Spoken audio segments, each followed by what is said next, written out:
To many, Philadelphia is well known for its murals, yet the purpose of this project remains hidden to most. Months ago, we noticed in the corners of many murals the letters PAGN. What began as a search for the meaning of the letters led to the discovery of a conflict and a compromise deeply rooted in Philadelphia's history.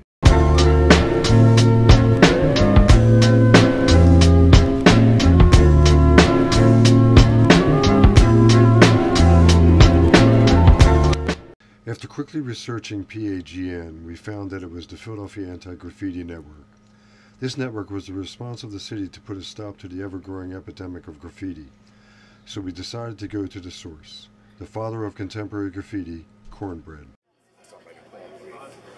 Everywhere. I live on the next block over, 15 blocks up. All of the other avenues, options. I mean, every street going that way, all the way up. Cornbread. Other street going this way. I mean, the town was mine.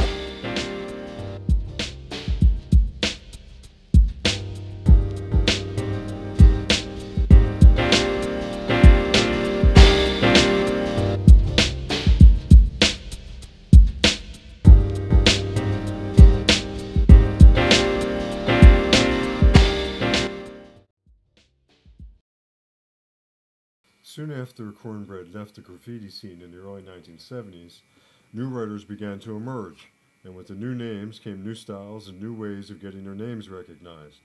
Soon the streets became crowded with tags scrawled across almost every surface that you could find. I came back here. This whole town is up. It didn't look like the graffiti was everywhere. It was like a plague.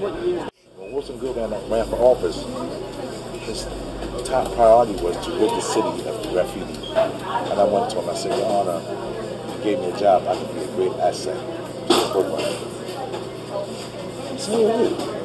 I said, I have a scrapbook with me. I said, I have a scrapbook with me. I said, this is who I am. He said, Cornbread. Oh man, you got a job. The job that Cornbread was hired to do was to construct Mayor Good's new graffiti task force, better known as the Philadelphia Anti-Graffiti Network. This group would go on to redefine the way Philadelphia graffiti artists were punished. Later, the PAGN was divided into two subsections, the Graffiti Abatement Team and the Mural Arts Program. To give you a little bit of history about our program, the Mural Arts Program began as the Philadelphia Anti-Graffiti Network in 1984. It was an initiative of the mayor at that time, Wilson Goode, and it was his idea that instead of graffiti writers, when they were apprehended, instead of incarcerating them, that they could be sentenced to our program and serve what was called scrub time, removing graffiti and learning about art, and working toward a full-time paying position with the city of Philadelphia. Mural Arts Program and Gene Golden, you know, I've never worked with them, but I'm a little suspicious. You know, they're pretty much like a graffiti crew themselves, you know. We all play the game Monopoly, you know, and they kind of hold a monopoly on the walls in Philadelphia, and historically, they've recruited graffiti writers to work for the organization.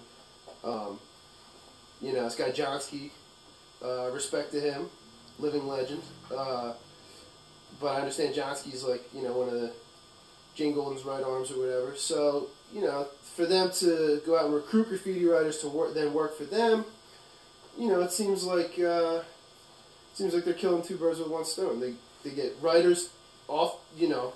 They eliminate their competition and, you know, get people on board with their own program.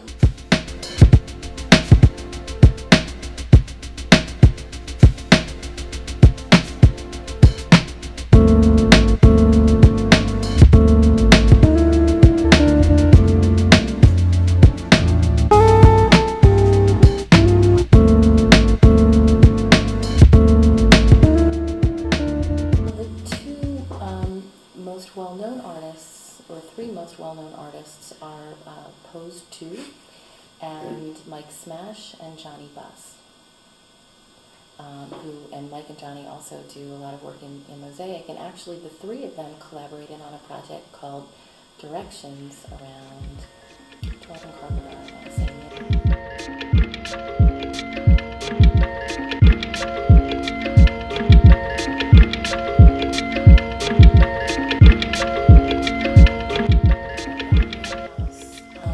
Decided, I think that, if I remember my history correctly, he decided that that was the compromise, that he really wanted a beautiful mural on his building, but at the same time he knew that in order to make sure that that would be respected, that he had to allow a tagger's wall because they were going to tag it anyway.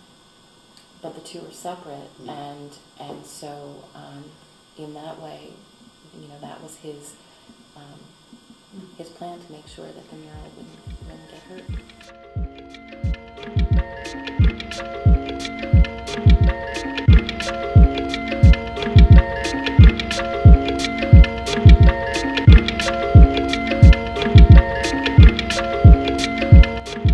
As soon as you sanction something and say, okay, go ahead and do it, I don't know if it's really graffiti anymore. And that goes for graffiti art on a canvas that somebody's trying to make money off of, or legal walls are cool, but I don't really respect them as much as a little ducky marker tag that somebody took the risk to do. I mean, graffiti's like a raw expression that people have been doing forever. In the city of brotherly love, two large subcultures of street art have been conflicting for almost 5 decades. In the case of the Mural Arts Program, compromises are constantly being met, with graffiti and mural artists collaborating to legally paint the cityscape. However, graffiti artists feel differently. To them, to sanction graffiti takes away its natural expression. Despite the constant urge of these two groups to be seen by the public, for the artists, whether it's conflict or compromise, it will always remain on the walls.